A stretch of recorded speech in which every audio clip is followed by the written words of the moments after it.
Bonjour, mesdames et messieurs, et merci d'être parmi nous aujourd'hui.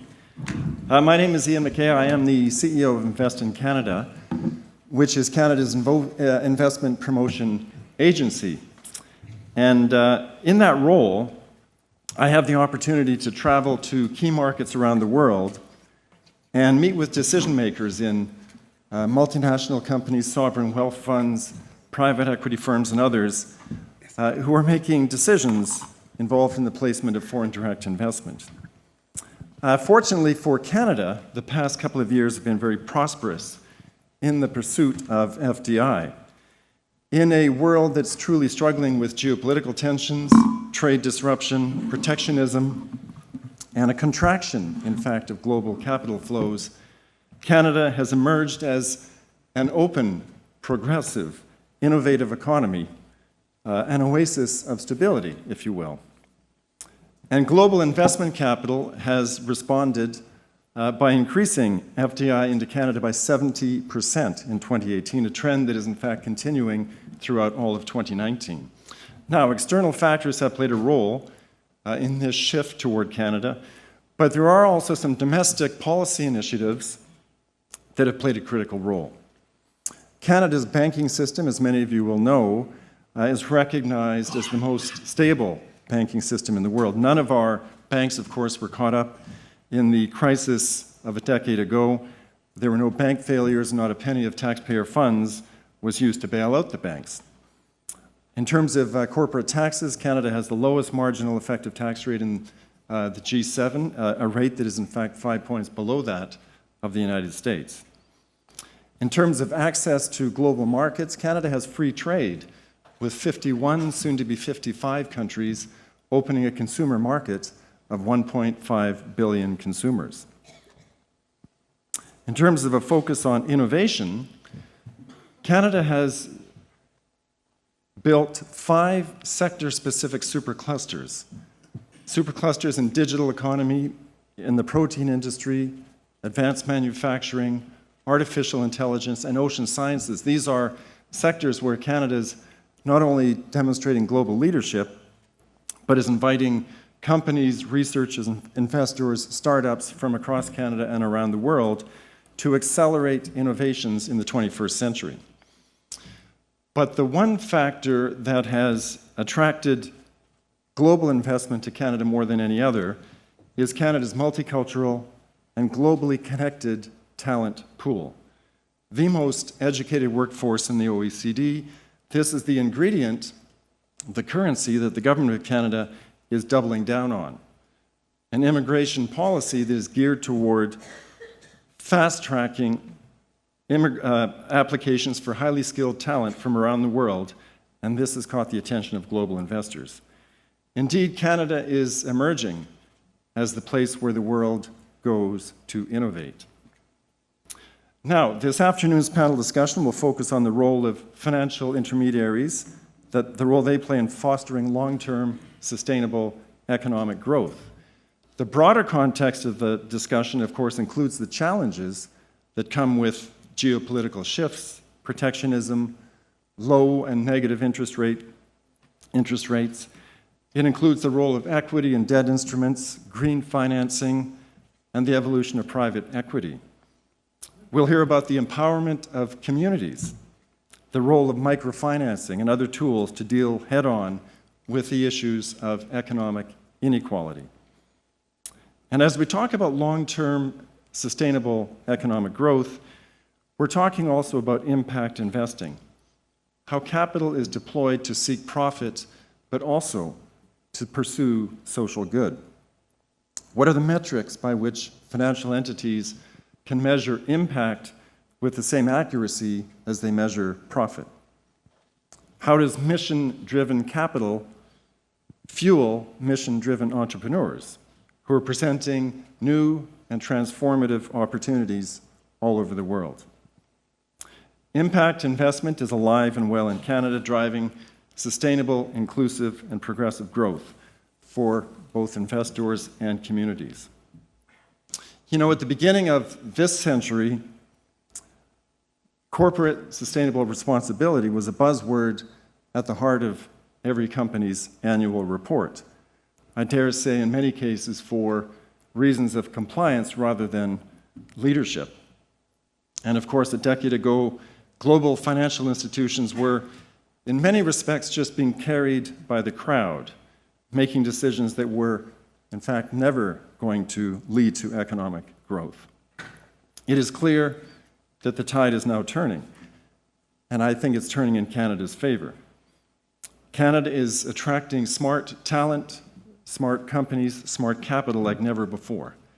And I invite you to join us in that journey as Canada enters the global stage as the place the world goes to innovate. Please take a minute to follow Invest in Canada online. Follow us to find out what the opportunities are, what the economic trends that are emerging in our country. And with that, I thank you for your time. I wish you a bon après-midi, and I will leave you in the very capable hands of Emmanuelle and our panel. Merci beaucoup tout le monde. Thank you very much, Mr. McKay. Thank you for setting up the grounds for the upcoming discussion. Before we start, because we have a very busy agenda and a tight schedule, I will introduce the panelists very quickly. Clare Woodman, you head of EMEA and CEO of Morgan Stanley. Next to you, Karniol-Tambour, you're the head of investment research at Bridgewater Associates, which is basically the biggest hedge fund in the world. Pascal Blanqué, you're the Deputy CEO and Chief Investment Officer at Amundi, a leading asset manager. Dr. Hajjar, you're the President of the Islamic Bank Development Group. And Thierry Déau, Founding Partner, Chairman and CEO of Meridiam, Meridiam being a private equity fund investing in infrastructure. So I suggest to kick off the panel, Mrs. Woodman, we'll go with what I call the elephant in the room, the big challenges that the finance industry faces to support economic growth in the long term. Well, thank you very much, and thank you for inviting me to be here on this panel. And Karen may well have some better data points from her research department, but I was pretty struck when I saw McKinsey's latest report on financial services, where they estimate that... Have you got it? Yeah. Where they estimate that approximately 60% of banks globally are performing at below cost of equity returns. And I think that's quite a stark data point to start with. And what is going on? So obviously, we all know that the political and geopolitical environment and the macro environment makes this a very difficult environment for banks to navigate. So we're dealing with slowing growth, and we have talked and heard from Ian about, the very clear correlation between economic growth and traditional GDP measures and the size of industry revenue pools in the banking industry. Obviously, any barriers to the free flow of capital and trade, or even the perception and the concern that those are rising and increasing, obviously impacts confidence levels across the economy. So obviously, against that economic backdrop, what else is going on? We're 10 years, more than a decade post the global financial crisis. And we've got to think about, there's a few things. One is bank performance is clearly there are differentiating factors. Geography and the location of your core home market is one factor that clearly plays into bank performance. The others are obviously scale and your breadth and size and presence in your particular products and services and markets, and penetration with clients also has an impact for bank performance. And then thirdly, obviously, the specific business model that the bank has. On top of that, we are seeing, and we've talked and heard a lot about it today, the whole impact of technology as a disruptor to the industry. So, traditional participants in the finance markets and providers of banking services are having to get themselves digital platforms and be able to compete with a number of disruptors. And that innovation brings challenges and threats, but also, opportunities. Regulation has played a significant role in making the system much safer and much sounder, and that was absolutely critical post-crisis. But what we've also seen is that the role that regulation has played is it's lowered barriers of entry to various parts of the financial services industry, and that's led to margin compression. And has really you refer, sorry, to banking monopoly has been destroyed in many countries, for instance. Just the ability for more participants to provide similar services and activities is obviously putting a pressure on traditional business models, and is causing boards and management teams to really focus on what strategic and tactical efforts need to be made to ensure profitability. But that sounds all doom and gloom, and later we will talk about sustainability and opportunities for the industry. A more optimistic perspective, but that was a challenge, so that's normal. But that's a bit doom and gloom. challenges for you. Thank you very much, Mrs. Woodman. If we stay on those challenges for a few more minutes with you, Mrs. Karniol-Tambour, let's look at the debt and capital markets. They have spearheaded the economic growth for a very long time now, but it seems that, as Mr. McKay was saying, the tide is turning. So what higher volatility, low or negative interest rates bring to the table these days? Well, I think I'll play the role of being more positive, because I think I'm actually quite positive on the public debt and capital markets in this regard. I think the 10 years coming out of the financial crisis, where a flood of liquidity made a situation where investors were flooded with money much more than they could invest, is the best fundamental underpinnings you could have for an environment where investors are willing and able to provide money to all sorts of solutions that could make a difference in terms of long-term growth and development. Whether that's issues like investors are suddenly willing to part with money for 50 or 100 years in some cases in order to get more yield. Well, that puts on the table different types of projects than you might not have been able to do if you can't finance for 50 or 100 years. Negative real rates basically everywhere means that the barrier, the return on investment that one should seek to have when choosing a project has radically declined. And so when you look at something like an infrastructure investment and you say, this will make some money over time, but the societal benefit is bigger than the financial benefit, well, now you got capital markets that are actually willing to invest for that, because we're talking about negative real rates. You don't even have to have a positive return. And then, of course, if you look at things like what sorts of risky technology investments have been able to get money through venture capital, it's a huge opening market for any idea, however out there and whatnot. There's just so much money that is chasing that capital. And lastly, so many investors have really changed the view of their mandate and said, I really have more of a dual mandate. I need to make financial return and control financial risk, but I also need to think about the long-term impacts to my society. And the risk that that environment would go away was much greater last year than it is at this point.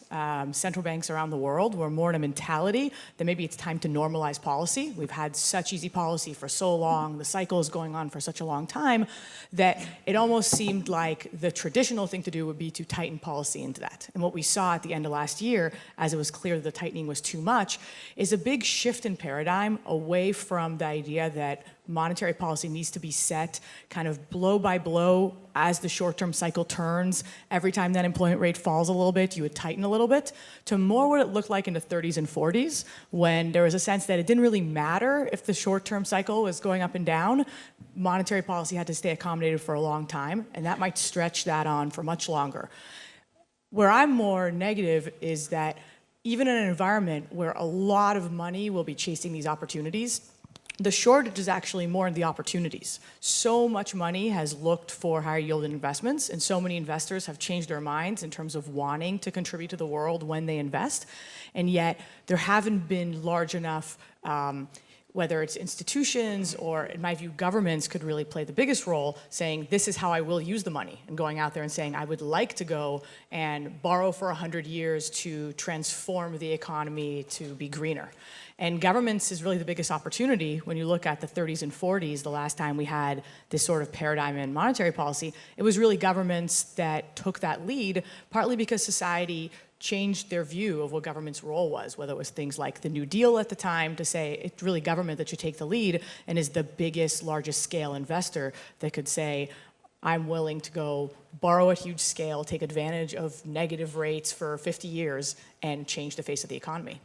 Thank you very much, Mrs. Karniol, for this very balanced view. We'll come back a little bit later with you on the green finance side. Mr. Blanqué, there's obviously a big responsibility that the financial sector has to undertake, as it has been mentioned since the beginning of this discussion, even this afternoon, is green finance, sustainable finance, call it whatever you want. Last year, Amundi came forward with a very ambitious plan on the ESG front. Can you outline this program and especially show us how it transforms and impacts the product Amundi has been building up since then? So it starts from some convictions. Conviction number one, actually, when you there is an amazing gap at the moment between unfulfilled needs for investment at the world level on the one hand and an excess of savings and reserves parked in low yielding to negative securities all around, actually. So we are seeing our role as a natural recycling machine, channeling excess of savings from one point to the other in the world. This is precisely what we've been doing with IFC World Bank, actually. We've been addressing the demand and supply sides of the equation, bringing the end clients from the developed world into the green bond markets in emerging markets. We created it. But in order to enhance the risk profile for foreign investors, we needed IFC World Bank to step in with the first loss mechanism, actually. So this is one example. Second conviction is that we are moving away from a Friedmanian paradigm type of atmosphere, actually. One aspect to it, you cannot say any longer, it's all about maximization of profit, full stop. As an investor, regarding the fiduciary duty, you cannot say any longer, it's all about maximizing return, full stop. You've got at least to include in the long run, including ESG types of considerations. So this has translated to historical commitment at the creation of Amundi 2010. We are not coming out of the blue. It's been a sort of a journey and discovery process. We've been committing to deliver in 2021 on 3 axes, 100% of the 1.5 trillion euros of assets ESG managed, meaning that the ESG rating of the portfolio will be higher than the ESG rating of the benchmark or the investment universe. 100% of ESG included in the voting policy, 100% of the investment universe we are invested in ESG covered. So this is commitment. Then moving into, so this is the first layer, actually. Just like you cannot imagine a car without actually an engine, actually. Or wheels. Actually. So how do you put this into motion then? So ESG is basically the first layer. In the sense it's mainstream for us. Doesn't mean that there are not challenges in terms of materiality of the criteria, the weighting of the criteria. Actually, it's an ongoing I would say material, actually. We've decided to focus specifically on 2 areas, climate for sure, and we are known for that, and inequality. Then, so the first layer, and then there is a second layer. It's a large spectrum of various types of initiatives, ranging from the green bond initiatives. I can talk about this, thematics in relation, for example, a fund compatible with the 2 degrees Celsius trajectory we've set up in the Paris Agreement. One word on green bonds. So basically, we see our roles as basically sending signals to corporates and the markets through our various products. finding solutions or innovations, creating markets in some cases, like with the IFC World Bank. So the green bonds, for example, actually. This is not a mature market, but it has risen reasonably fast. $600 billion outstanding, and next year, we will probably see 300 billion net new issuance. But the problem is that we've got a geographical frontier. 50% of green bonds are about Europe, basically. We've got an issuer frontier. It's mainly multilateral organizations and now big corporates, utilities and financials mainly. And we've got an instruments frontier. It's mainly at the moment investment grade, senior type of things.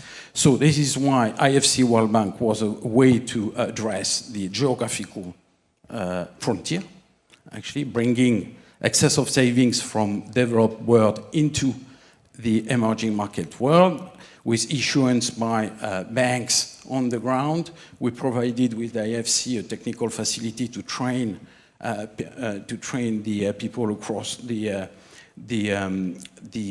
value chain. The second example was what we've been doing with EIB in Europe.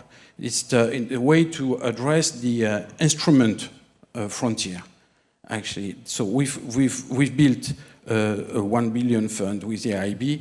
IFC, it's 1.4 billion at the moment. So the 1 billion actually is a credit continuum fund investing specifically in high yield loans and securitized.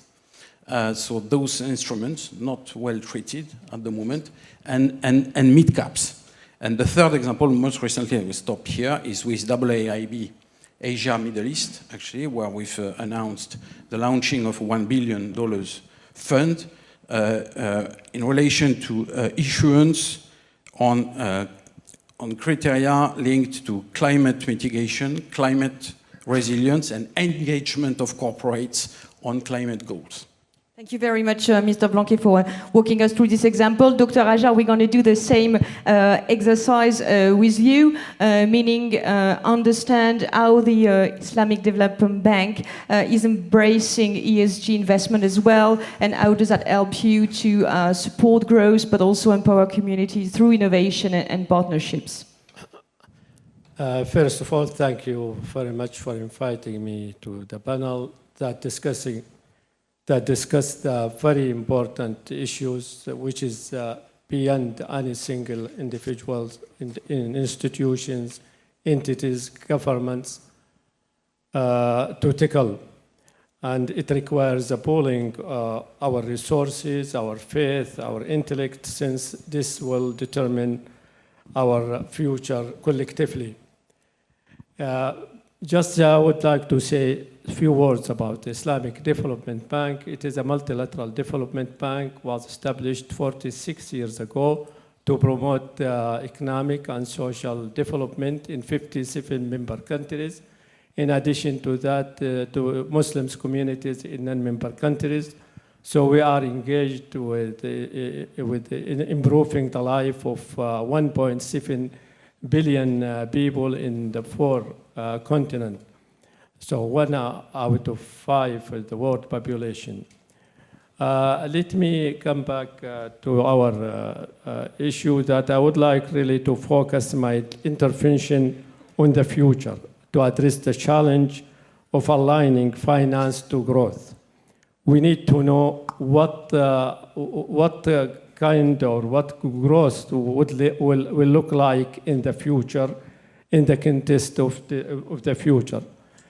As we know that the world now is entering the 4th industrial revolutions. This means more automation, more robots, transferring repeatable jobs to machines as a result of machines learning and so on.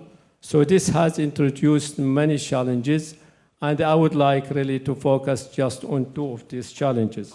First, in this emerging future, economic growth will primarily be driven by innovation, which is a very high risk from the private, from the financial perspective.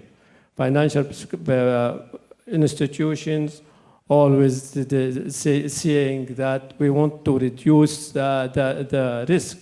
So reducing the risk, they are saying that we are really curb the growth in this sense. And in this context, in the future, the first challenge we need to solve is how to de-risk the innovation, and this can be only happen in the financial architecture that give risk and growth with growth. The second really challenge is with the current business model, the financial sectors, as it stands today, we see the access to risk capital, which is the future innovation, and the fuel of the innovation will be available only to a handful of big firms, given the context of the fourth industrial revolution. And this will lead, in fact, to a less inclusive world with wealth concentrating more and more in the hand of less people who invest in innovation and reap the benefit of this growth. And this means more fragility, more unrest, and new wave of refugees, and so on. So to solve this challenge, then how to universalize, in fact, access to risk of the capital. See, this is how the Islamic Bank work with this. Islamic Bank created science and technology and innovation fund. We call it Transform Fund with $500 million. The purpose of this fund, how to promote science and technology and innovation in our developing countries. Because, as I mentioned earlier, that innovation is the driving force for the economic growth. It is not a social, it is not natural resources, it is not the financial resources, it is innovation. For this reason, we focus on three tracks. First one is how to help our member countries build STI ecosystem. And the second track, how to integrate science and technology and innovation in Islamic Development Bank activity and operation. And the third track is how to empower the young people, male and female, to build their own future and the future of their community through science and technology and innovation. And in fact, we created the whole ecosystem in the bank. We created a unit for intellectual property. We created a global platform for science, technology, and innovation that bring together all the SMEs and investors, entrepreneurs, and we focused on 6 SDG goals: education, health, infrastructure, food security, and others.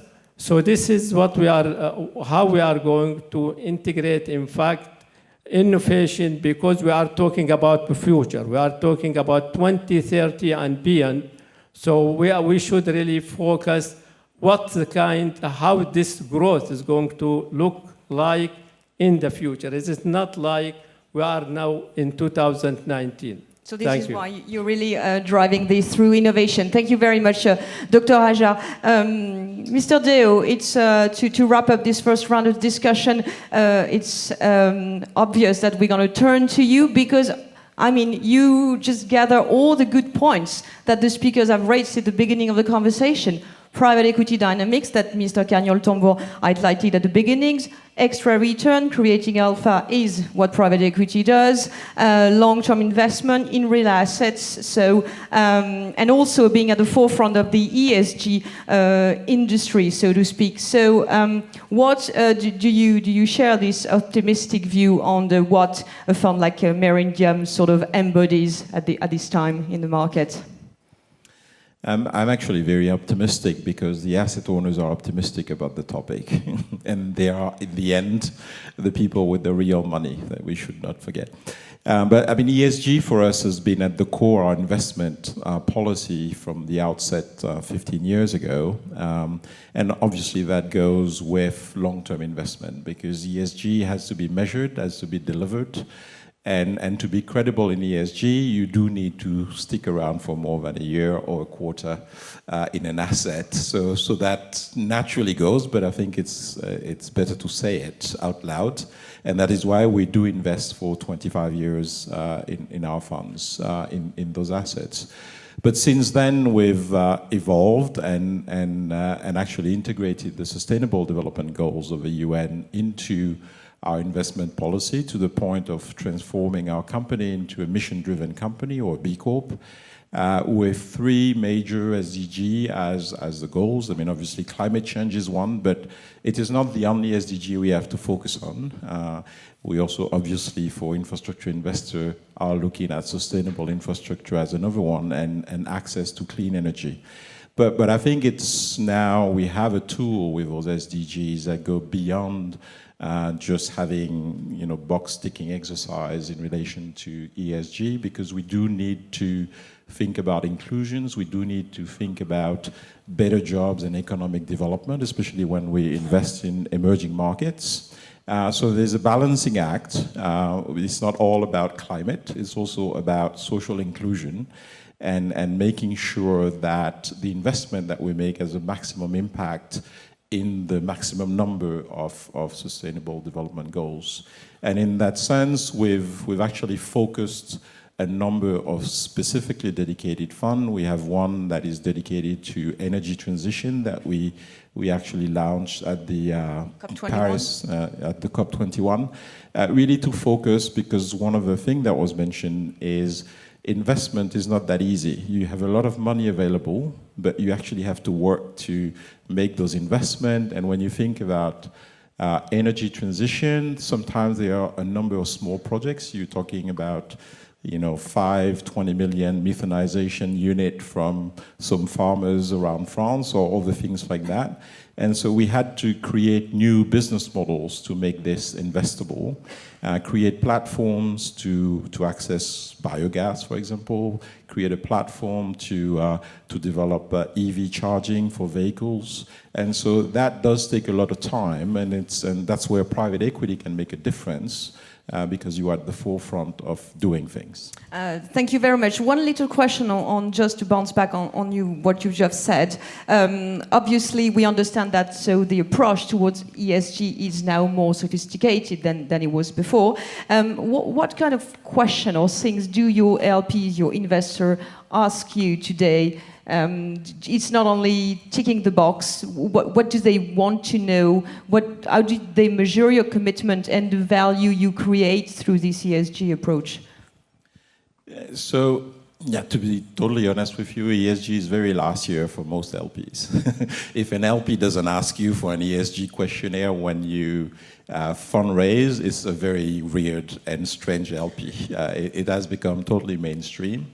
So what they want is really a full report and a credible and quantitative and qualitative report on a quarterly basis and a yearly basis on what you actually do in that matter. And for the SDGs, we've actually had to develop, and it took us about a year and a half, a dedicated and specific methodology focused on our businesses to evaluate impact based on the SDGs. And with that, we're able to actually report the impact on this normative basis. And we can also show, from the outset what we expected, what we're delivering, where are the areas of improvements, and all these different things. So it's a continuum.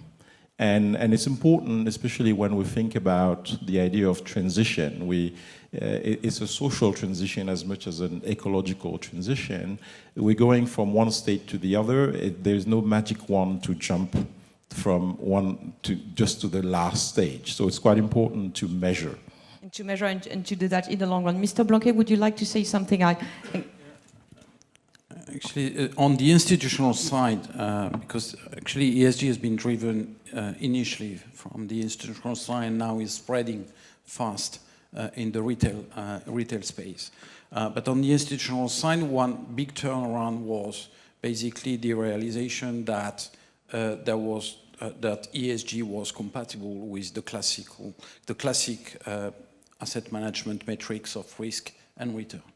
So we've seen a spreading of risk-based approach, basically saying that ESG is a pool of risk factors, poorly remunerated, and the probability that those risks or some of them materialize is high enough to take an action in the portfolio now. Then we've seen, and we are in this field, people thinking that ESG is bringing actually disruptions in the markets, inefficiencies. Because ESG can be seen as a price discovery process. Actually. It has started with carbon, can move to water, etc.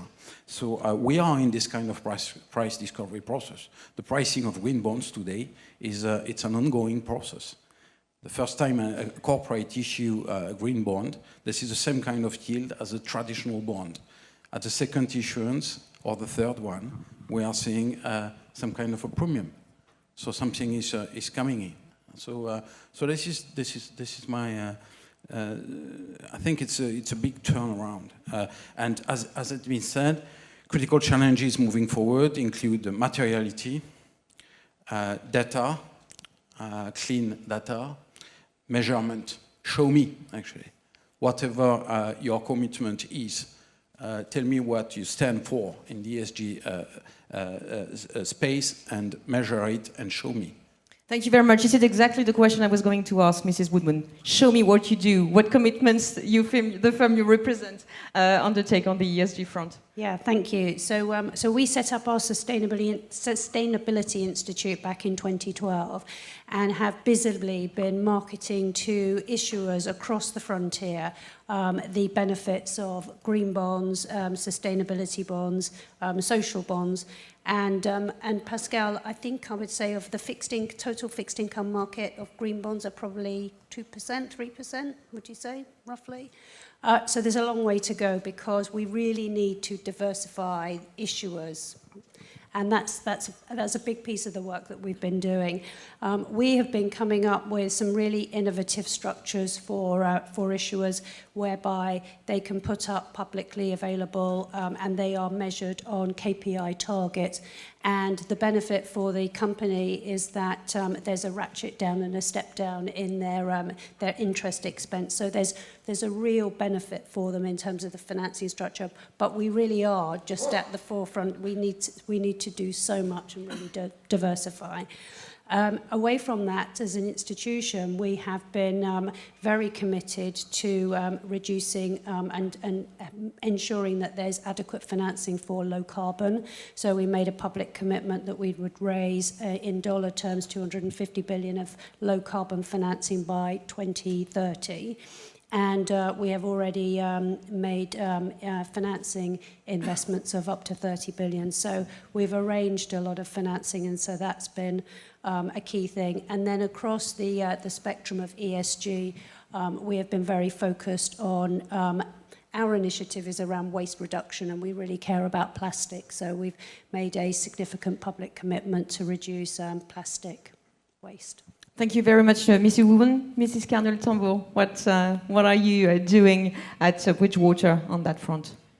Well, we really work with large institutional pools of capital, and our expertise is very much liquid capital markets, so liquid bond markets, liquid stock markets. And the mission we've been on is saying, what if we wanted to create a full strategic asset allocation that matched these goals? And in particular, consistent with the work you're doing, we decided to create a strategic asset allocation that is consistent with promoting the Sustainable Development Goals.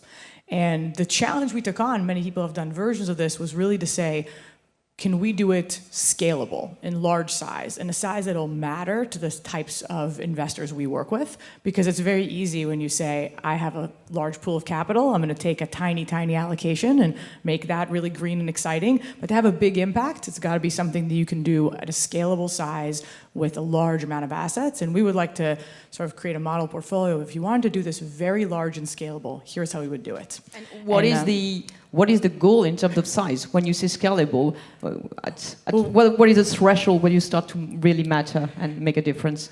Well, we feel that we fail if we don't put something together that we think could put to work more like tens of billions in dollars under that model. That's what we're trying to get to. And I wanted to just quickly touch on green bonds, even though both Pascal and Clare have touched on this, which is as we sort of scan the universe of all the liquid assets, we had a great desire to have a lot of green bonds in that allocation because they were both great assets to hold in a strategic asset allocation and very directly promoting sustainable development goals in terms of really putting capital to work, and have run into the same challenges. And it's why it's great to get on a stage, so many people working on the same challenges, that they're really not an asset class yet at the point where a large part of your strategic asset allocation can be put in that direction. And both of you have touched on some of the challenges, so I won't repeat too much, but the development banks and all of these sort of multilateral institutions, as well as semi-governmental institutions, people like EIB, are really taking the lead.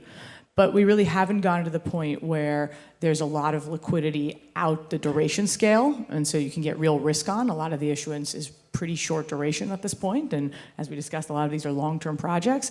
We really haven't gotten diversity of currencies, and so it is much easier to get bonds denominated in euros than in more or less any other currency, and that's not going to work for a large strategic asset allocation. And so I think we're really at a turning point where investors desire to go put larger and larger sums of money to work, not only excluding bad things, but actually believing that your capital is contributing to great things. We think thinking about sustainable development goals is a good way to do that, but other investors could pick other ways. We're coming to that turning point where investors want to do that, and we need a turn in the financial instruments available to make that possible at large scale. Thank you very much. Another area, and I would like to hear Mr. Blanqué, Mr. Déau, and Dr. Hajjar possibly on this subject. So another area where investors want to put that money is private equity and basically alternative assets as a whole. Mr. Blanqué, Amundi released a study in July, I think it was this summer anyway, showing that the cumulated assets under management of the alternative assets industry in Europe currently stood at 1.6 trillion euros, and this report also predicts that private equity could become the largest asset class in the region over the next few years. So what do you think private equity is bringing to the table from your asset manager perspective? Not specifically on private equity. The trend is towards stronger and stronger appetite for real assets in a strategic asset allocation for diversification purposes. Infrastructure, real asset, natural resources. Actually, this is precisely what we are seeing is a stronger appetite for real estate, for private debt, infrastructure, whatever the angle, and private equity. So it's part of this spectrum for diversification purposes, mainly, but not only. One of the problems, and this makes a link with the previous comments, one of the problems we are faced with is the scarcity of assets, actually. Call it the dry powder syndrome to an extent. And it's not only in the private equity space. To give you an example, we've got strong appetite from end investors on the asset owners side of the equation for infrastructure assets linked with renewable energy. But there is a scarcity, actually. So it's why we've created a joint venture with EDF, the electric company, in order to solve this problem. So it's a sort of innovation in terms of model, actually. It's not usual to see an asset manager joint venturing with this corporate in order to facilitate access and knowledge to the generation of assets. On private equity, actually there are various comments. So actually the trend is favorable, actually, but we've got to be aware of some facts. Actually, dry powder is extremely high. The pie is bigger for sure, but dry powder is high. Debt is not leverage. I would say is not comparable with what we've seen at the time of the crisis. It's not. It's less about bullets, but it's probably more about complex structures. So it's part of the equation. Valuations in absolute terms are high. In relative terms, if you include the lower interest rates on a relative basis, fine. I'm not sure that the valuations of private equity, it's difficult to talk about private equity as a whole. There are various segments, various types of managers, etc. And picking the right funds is not that easy. But I would like to give the microphone. Just we have 4 minutes left to Mr. Déau and Dr. Hajjar. Maybe one reaction from you, Mr. Déau, on the scarcity of assets in the infrastructure field. Do you agree on that, or is it difficult to find asset valued properly? In fact, when we talk about financing... That's okay, you can go ahead, but that was me, actually. Don't fight. We have 4 minutes, 10 seconds left. You each have 2 minutes to reply. I'll be very quick. There is a scarcity because everybody wants the same thing, which is the asset with no risk and no work to do. If you actually invest in asset where you have to do work, and in particular the case of infrastructure, if you invest in greenfield, which is what you need to actually achieve those sustainable development goals, you will find asset. But it means that the private equity managers have to work at it, and you need to build more managers that are looking for the so-called riskier part of the spectrum versus the easy, I can buy an airport or whatever, and just pay a high price for it. Thank you very much. Dr. Hajjar, it's your turn, please. Okay. The problem is not with the asset or with the lack of financing. The money is there. The global capital market has more than $200 trillion. But the problem is, especially in the developing countries, is the bankable project. Lack of bankable project, this is the problem. So I think what we have done in Islamic Development Bank is to focus on the sectors that our member countries have a comparative advantage. And then we do the project in a value chain approach. So we created a bankable project, and then we approach the private sectors and expected institutional investors and others. So in this way, it is easier to find finance these projects. Thank you very much. We have exactly 2 minutes, 30 seconds left. I'm going to ask each of you to choose either the biggest risk or the biggest opportunity you would like to highlight in this closing remark for the finance industry. And please, let's say we have half glass empty, half glass full, not doom and gloom, not too much optimistic views. Let's balance that. Mrs. Woodman, would you like to take that one? Look, I think you've got to say for finance that technology is going to provide risks and opportunities, and you've got to navigate both. That's the well done. I think I'd say huge opportunity to change how a lot of governments perceive their roles, to take advantage of a unique historical moment of negative real rates to make a big difference. So stepping up. Many opportunities due to disruptions we've seen in the markets, inefficiencies brought by the ESG process, etc. In terms of risk, banks are arguably less risky, but risk have just been shifted elsewhere in the system through a potential liquidity risk, which is, in my view, one of the biggest risks we must have in mind. Dr. Hajjar. Innovation is the driving force for economic growth. So we have to really align risk to growth in order to achieve this in the future. So I call all the financial institutions to reinvent themselves to respond to the future need, because we are talking about beyond 2030, and the fuel for economic growth is innovation. All end on that on innovation. Mr. Déau. Mine is not surprising. SDGs, it's a purpose. Everybody understands it. The people, government, and the finance industry can be very innovative in terms of finding ways to finance them. Thank you very much. I think you can give a big round of applause to the panelists. It was not easy at 5 o'clock in the evening. Thank you very much for your transparency, your honesty, and your sense of humor. Thank you very much. Thank